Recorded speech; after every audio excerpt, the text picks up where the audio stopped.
We're pleased to present another Focus on the Family program hosted by Dr. James Dobson, world-renowned psychologist and trusted authority on parenting issues, to help enhance your family relationships.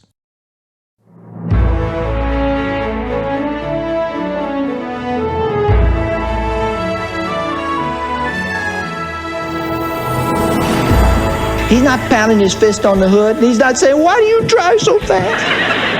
I bear an enormous burden for the spiritual welfare of my children. So Siggy and I had a little talk about it, and we decided he should go check on it. Well, all I've told you all throughout your life, remember this: be there on the other side.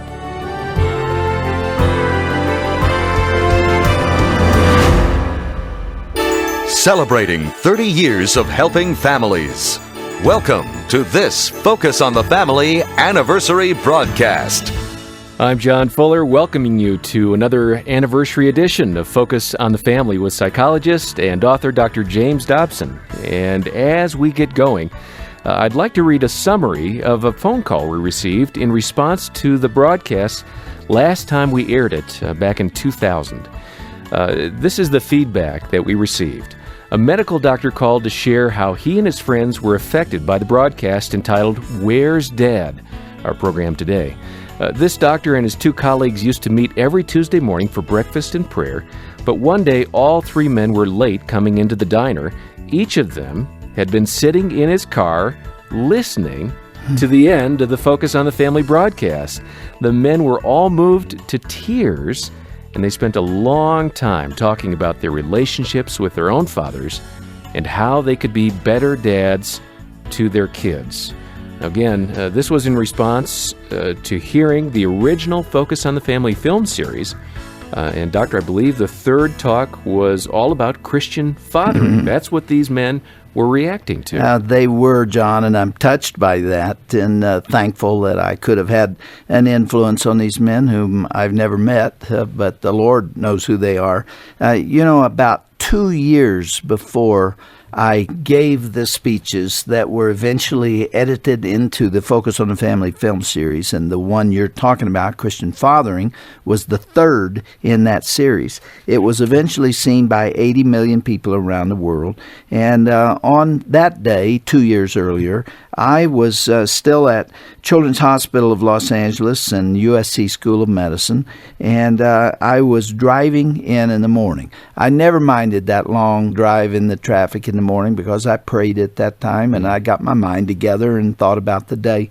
But that's what I was doing. I was driving and I prayed a very specific prayer. I remember exactly where my car was on that journey when I prayed this prayer.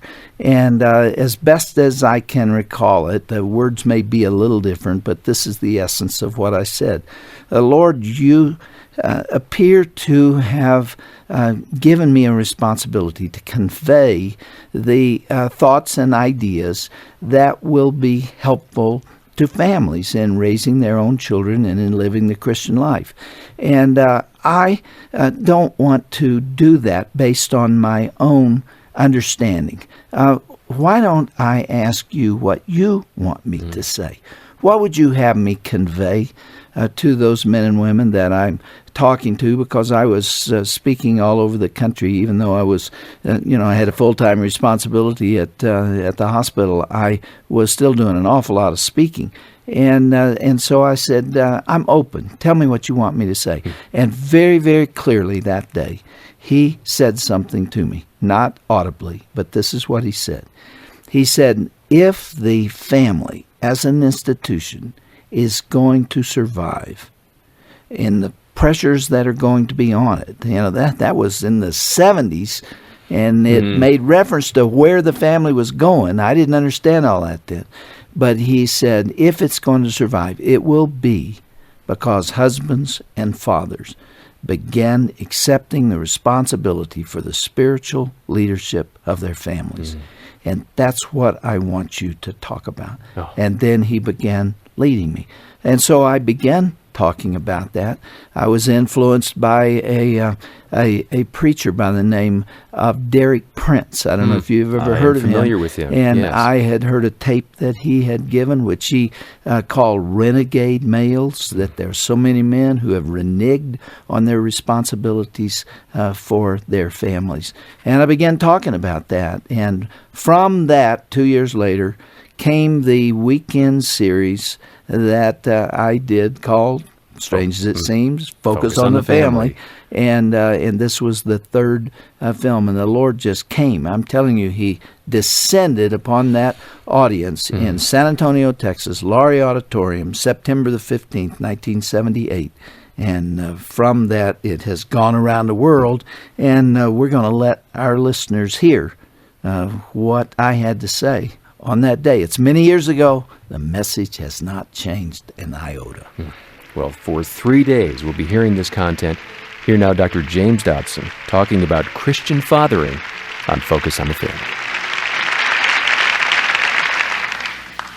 This is a conference dedicated to the family, and because of that, I think it's entirely appropriate this morning that we play a little game with each other. I would like to identify the super moms who are here in the crowd this morning.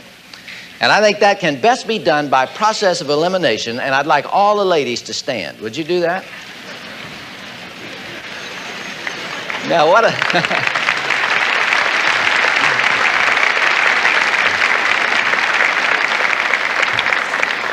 a lovely bunch. Now, we're going to work this out by process of elimination. So if you forgot to make your bed this morning, please sit down.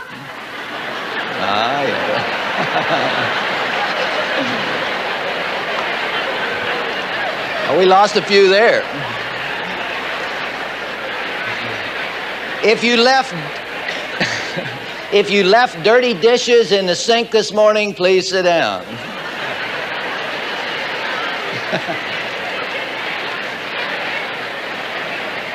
If you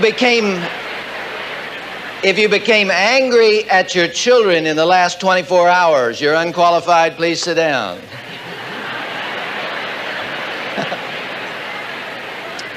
If you forgot to take the meat out of the freezer for tonight's dinner, please sit down.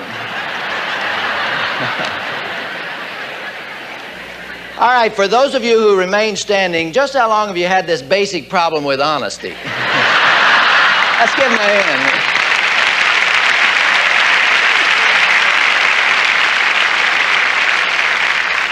But good morning to you all. May I, before we get started this morning, see the hands of any of you here who just happen to be grandparents? Oh, we've got a good representation of grandparents here. I'm glad you're here today because I brought something for you.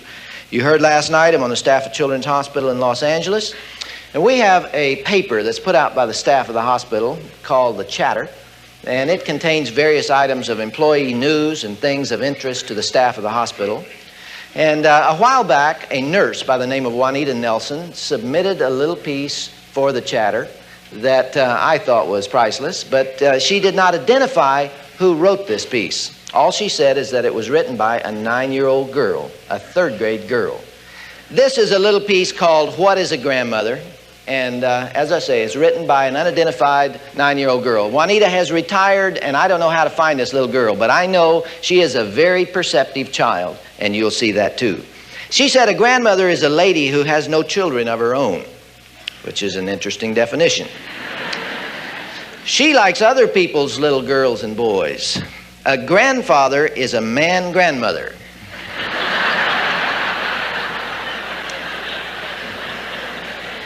That's the beginning of women's lib right there.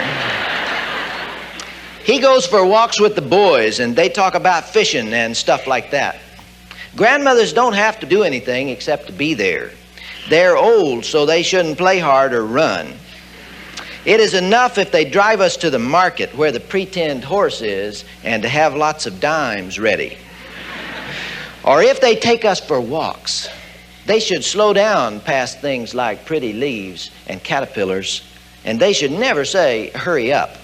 Now get her next line. She says, usually grandmothers are fat, but not too fat to tie your shoes. They wear glasses and funny underwear.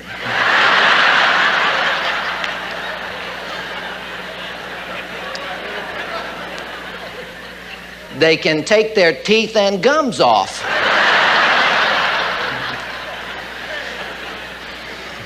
I won't ask you grandmothers if you can do that. Grandmothers don't have to be smart, only answer questions like, why isn't God married? And how come dogs chase cats? Then she comes to her final paragraph and she says, everybody should try to have a grandmother, especially if you don't have television. And then her final line, because they are the only grown-ups who have time. Thought that was very perceptive of that little girl. She has in her own way there described the extremely important role that grandparents play in the life of a child, and I believe it's a God-given responsibility, a little different than that of parenthood, but still very important in the life of a child. But as importantly, folks, that little girl has made two references in that one column there to the characteristic that I find most typical of the American family. Indirectly, she's referred to it twice. The single feature that is most typical. Everywhere I go across this country, it's the same story, and that is represented by fatigue and time pressure. Everybody is exhausted. Everybody is huffing and puffing and pushing and shoving and hurrying and running back and forth and working on a to-do list and never quite getting it all done and feeling that constant pressure 12 months out of the year. You work 50 weeks out of the year and you got a 2-week vacation in the summer and there's the same kind of pressure. If we don't get to St. Louis by sundown, we'll lose our reservations. And it's a situation that becomes characterized by what I call routine panic. See, it's not atypical at all. It's constant. It's all the time. And in fact, I think we have to do things to kind of make ourselves feel better about it.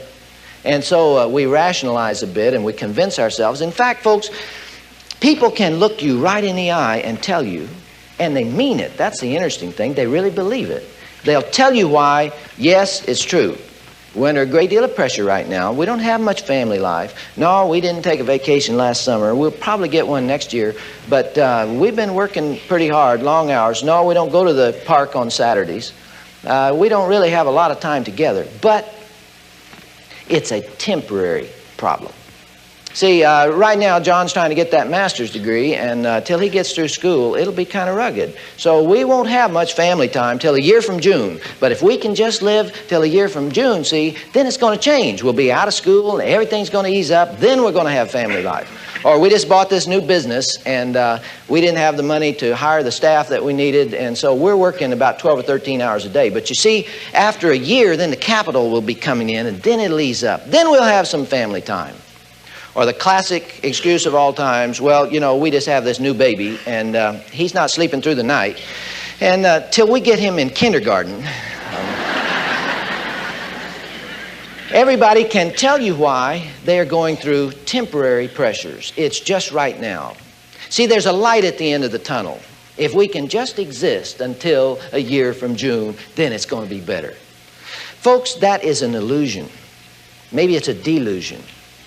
We have convinced ourselves that tomorrow will be different, but tomorrow won't be different because the problem is not really out there. The problem is in here. And I think we find ourselves driven month in, month out. And I want to tell you, when I asked last night, how many of you considered yourselves to be committed Christians, nearly everybody here, or so it would have appeared to me, held up your hands. And from that perspective, you ought to know at least my opinion that I see this as the greatest threat to meaningful family life, especially for Christians. Because you add church responsibilities to everything else. And you add the time that it takes for devotions and for giving and bearing one another's burdens and all the rest that the Christian ethic implies. I think we have a way of convincing ourselves that it's just sort of a temporary thing. But instead, you see, what happens is these short-term problems, they are short-term, get sandwiched back to back. So instead of it being a temporary problem, it becomes a long-term lifestyle.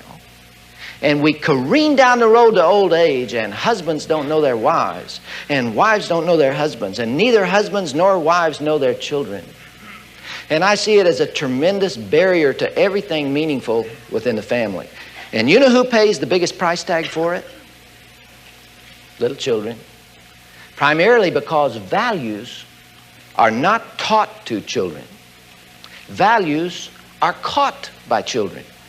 So you just don't put your children down in a chair and you say, Johnny, this I believe and this you will believe also, and this is the nature of the universe, and these are the things I believe about God, and here's my theology, and this is what I want of you, and this is right and wrong. You really don't do that very often. You can't get away with that except under exceptional circumstances. How then do you teach your values to your children? You teach them incidentally, little by little, moment by moment, by hearing you talk, by being with you, by hearing you talk on the phone. They pick it up very, very subtly. We saw this illustrated in our own home a while back when our daughter was 10 and Ryan was 5. At that time, and it's no longer true, I might tell you, at that time, our little girl was in the process of building her conscience, stone upon stone, precept upon precept. She wanted to know, what do you believe, Daddy? What's right and what's wrong? What does God want? What's sin? What does He want of me? What is right? What is black? What's white? She was asking those kind of questions. If you have a 10-year-old, they're probably in that same process. Immediately prior to puberty, there is the final process of building the conscience, and it is a very important time in the spiritual life of a child. Now, once they get into adolescence, they're listening to their own peer group much more, and our daughter is starting to move into that a little more. But at that time, she was really listening, and it's a scary time because you realize the importance of it. And if we were sitting watching television together and God's name was used in vain, as it is on almost every program today, and folks, I don't know how you feel about that, but that bothers me. That bothers me a great deal because God is very holy to me. And the Bible says God is not mocked. And one of the 10 Commandments is, thou shalt not take the name of the Lord thy God in vain. This is an absolute in the Bible. And to take His name and use it in casual conversation, to use it to punctuate a sentence, to use it in humor, that really bothers me, especially when it comes into my own home. And our daughter knows that. So if we were sitting watching television and God's name was used in vain, I didn't have to turn and look at Danae. I could see her out of the corner of my eye turn and look at me. And see what she was saying when she did that. She was saying, say it again, Daddy. I've heard it before, but I need to hear you say it again. You don't approve of that, do you? You don't like that coming into our home. Affirm for me that's against your standards and what you believe. And what she really expects me to do is to get up and turn that set off or change a channel. Because in so doing, you see, I am saying to her, this is something I believe. Well, that process was taking place. And we were riding in the car about a mile from our house. And at that time, there was an X-rated movie there. And when we drove past this movie, Danae looked over at it, and in characteristic fashion, she said, that's a dirty movie, isn't it, Daddy? I said, yes, Danae, I think it is. She said, is that what they call an X-rated movie?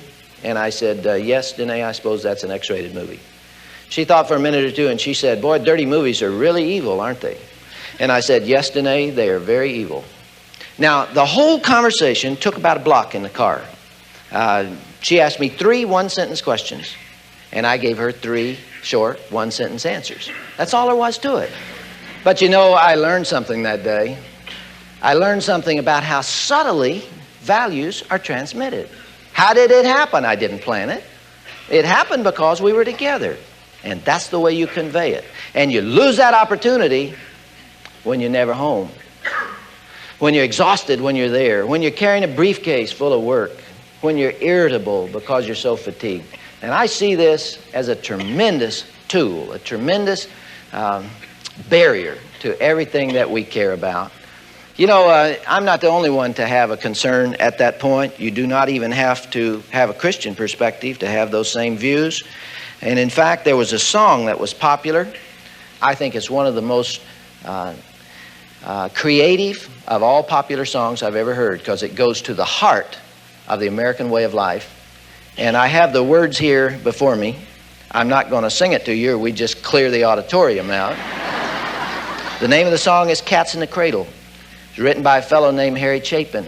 I do not know Harry Chapin, but I know that he knows what I'm talking about today because he could not have written the words of this song if he didn't know something about it. He said, "My child arrived just the other day. He came to the world in the usual way, but there were planes to catch and bills to pay. He learned to walk while I was away, and he was talking for I knew it. And as he grew, he'd say, 'I'm going to be like you, Dad. You know I'm going to be like you.' And the cat's in the cradle and the silver spoon, the little boy blue and the man in the moon. 'When you coming home, Dad?' 'Well, I don't know when, but we'll get together then, son. You know we'll have a good time then.' Well, my son turned 10 just the other day. He said, 'Thanks for the ball, Dad. Come on, let's play. Can you teach me to throw?' I said, 'Not today. I got a lot to do.' He said, 'That's okay.' And he walked away, but his smile never dimmed. It said, 'I'm going to be like him. Yeah. You know I'm going to be like him.' And the cat's in the cradle and the silver spoon, the little boy blue and the man in the moon. 'When you coming home, Dad?' 'Well, I don't know when, but we'll get together then, son.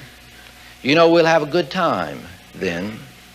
Well, he came home from college just the other day, so much like a man that had just had to say, 'Son, I'm proud of you. Can you sit for a while?'